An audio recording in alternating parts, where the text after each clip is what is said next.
and welcome to episode 6 of Body Language TV.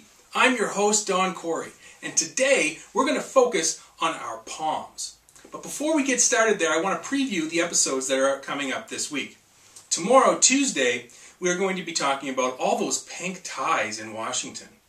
On Wednesday, we're going to talk about 5 different displays that you want to look for in other people and what they could perhaps mean. On Thursday, we're going to talk about sound in the environment. And on Friday, we're going to have another fun Friday and also introduce an interesting test that you can take at home. So, without further ado, let's talk about our palms. Now, I would bet that when you walk into a room and you recognize someone that you see, you don't go like this. You'll go like this. And as you can see, you get a different effect on the person whether you show either the front or the back of your palm. An interesting thing with children you can do at home is that if you suspect that a child might be lying, you can have them show your palms and ask them to repeat their answer. If they go like this, that would indicate that perhaps there's something funny going on. Now, if you do it too often, the kids will often catch on to what's happening, as they do in this house, and come up to us right away and go like this. So, another interesting thing, you'll find that politicians will often walk into a room and do this. They will even look as they are looking at someone, but they're not really looking at anyone, but go, hey, and recognize and show their palms. This is an effect that helps them look on camera like they're not hiding anything. Think about Hitler for a second, which is an interesting thing to look at, and his use of palms.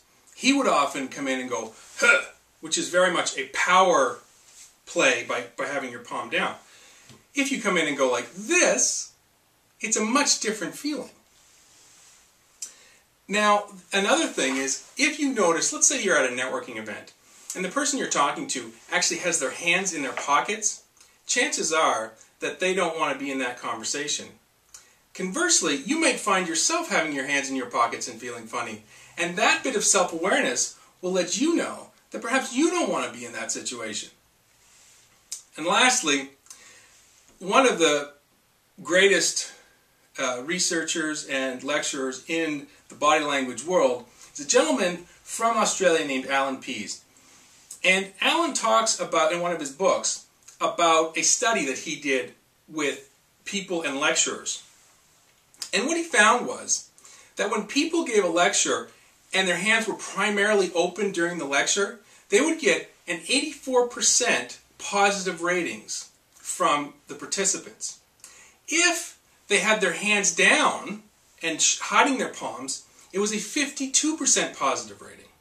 Now, if they had their hand down and pointing their finger most of the time, it actually was a 28%, and people also got up and walked out of the room. So why is this important?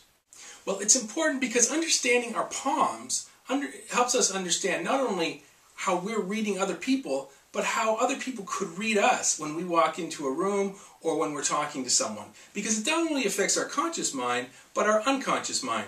We intuitively know if someone doesn't want to be in that conversation. But we can confirm many of our suspicions and our intuitions based on body language and where someone's palms might be.